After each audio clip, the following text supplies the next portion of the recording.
Okay, y'all. So I am still reviewing this movie, Love and Glacier National Park, a national park romance, something like that. Okay. I can't read the title anymore. The title was so long, it was ridiculous.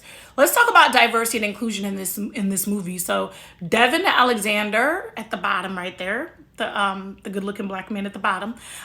He plays Eric and he owns the ski lodge. Now at first when I saw a black man out in these mountains with the ski lodge, I said, Hallmark, y'all are pushing diversity and inclusion in places that it just shouldn't be. Black folks in general, and I grew up in a colder climate, being growing up in the Northeast, but I'm also an islander, so I've experienced both, right? And I'm like, how the hell is Eric out here? But then when they told us that Heather introduced Eric to his wife, which they don't have his wife pictured up here, but she was another sexy redhead. So not Tegan, but another sexy redhead. Tegan actually played Sonia, a woman that was very much interested in Chris, and Chris wasn't interested in her, okay? And she was trying to compete with Heather for Chris, but Chris wasn't feeling it. So forget that redhead. There was another sexy redhead that ends up being Eric's wife. Then it all made perfect sense. Black folks will go out in the snow for people they love. And since Eric's wife was a fiery redhead, I understood why he owns that lodge and why he's freezing his black ass off in this Hallmark movie. So shout out to Devin for that.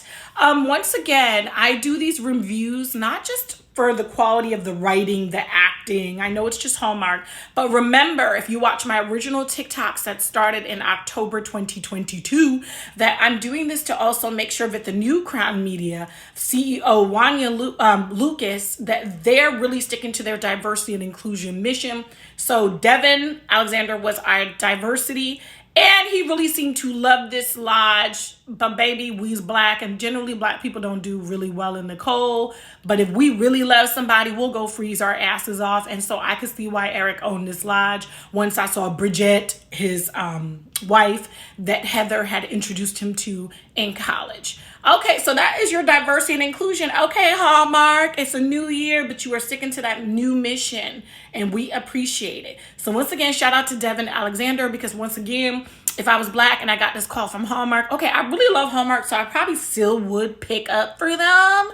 But baby, call me when y'all doing Hawaii or Greece or Italy or something. Don't be calling me out here for no Canadian, no Fernie, no Canadian mountains. All right, next up, I'm going to talk about some of the complaints I saw in the Hallmark comments last night before I even watched this movie. Late last night, I decided to peruse the Hallmark channel Facebook page just to see what the Karens are out there saying. Stay tuned.